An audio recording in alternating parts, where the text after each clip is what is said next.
ছবি দিয়ে আমরা দেখতে পাচ্ছি অনেকেই একটা লেখা দিচ্ছে যে দাজ্জাল আসার আগে ৩ বছর কি ঘটবে।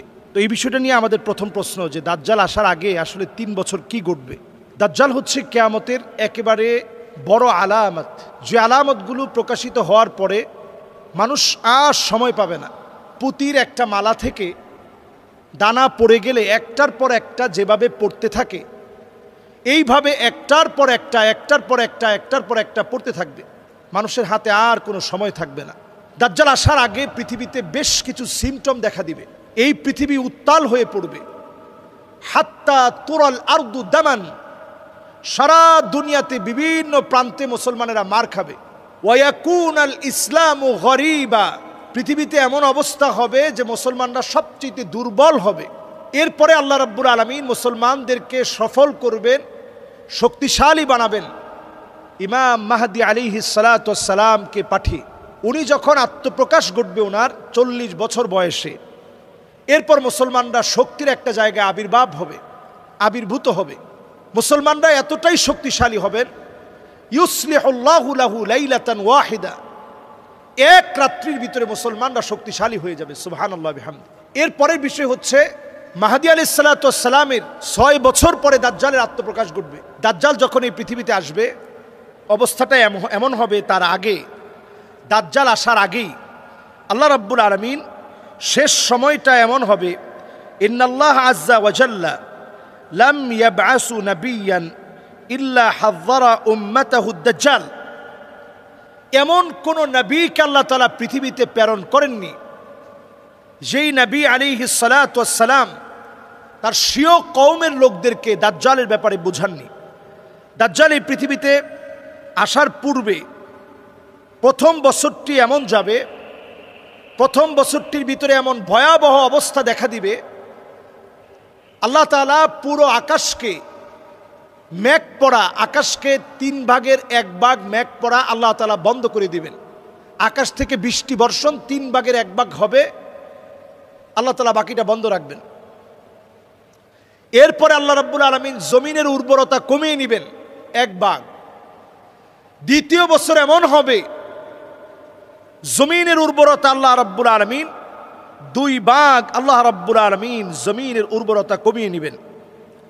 এরপরে আল্লাহ রাব্বুল আলামিন এমন একটা সময় দিবেন, জমিনের উর্বরতা পুরোপুরি কমে যাবে, দুর্ভিক্ষ দেখা দিবে। দাজ্জাল আসার পূর্বে ইবনে মাজা উনি হাদিসটি বর্ণনা করেছেন।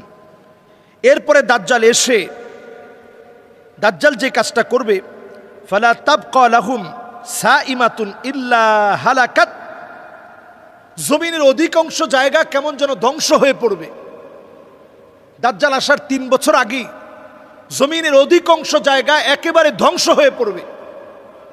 এরপর জমিনের ভিতরে এমন অবস্থা হবে, ওয়া ইন্না মিন ফিতনাতিহি আইয়ামুররা বিল হাইয়্যি ফায়ুকাযযিবুনাহু ফালা তুবকা লাহুম সাইমাতুন ইল্লা হালাকাত। এই পৃথিবীতে এমন ফিতনা দেখা দিবে,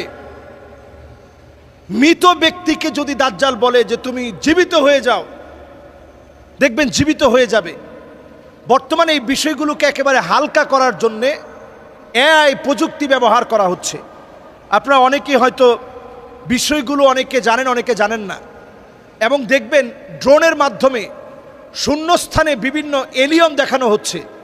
এগুলো কিন্তু জিনদেরই বিভিন্ন আকৃতি, এলিয়ন বলে এগুলো হালকা করা হচ্ছে। দুষ্ট জিনদের বিভিন্ন আকৃতিকে এলিয়ন বলে এখন চালিয়ে দেওয়া হচ্ছে। এরপরে আসুন, দাজ্জালের 3য় বছরটা এত ভয়াবহ হবে, চতুর্দিকে দুর্ভিক্ষ লেগে যাবে। হাদিসের ভিতরে আসছে, ওয়া ইন্নাহু লা ইয়াবকা শাইউম মিনাল আরদ ইল্লা ওয়াতাআহু ওয়া যাহারা আলাইহি ইল্লা মক্কা ওয়াল মদিনা লা ইয়াতিহিমা মিন নাকাবিহিমা। নবী আলাইহিস সালাতু ওয়াস সালাম বলছেন, মক্কা মদিনা শূন্য হয়ে যাবে, এত ভয়াবহ পরিস্থিতি সৃষ্টি হবে, ক্ষুধার তীব্রতা এত বেড়ে যাবে, মানব শূন্যতা দেখা দিবে। সেই সময়ে দাজ্জালের হাতে থাকবে রিজিক। যে লোকটা দাজ্জালের কথা বিশ্বাস করবে সে রিজিক পাবে। সঙ্গে সঙ্গে সাহাবী প্রশ্ন করলেন, নবী তাহলে সে সময় ইমানদারদের কি অবস্থা হবে? নবীজি বললেন, ইমানদারদের খাদ্য হবে তাকবীর আল্লাহু আকবার। ইমানদারদের খাদ্য হবে তাকবীর আল্লাহু আকবার। ইমানদারদের খাদ্য হবে তাহমিদ আলহামদুলিল্লাহ।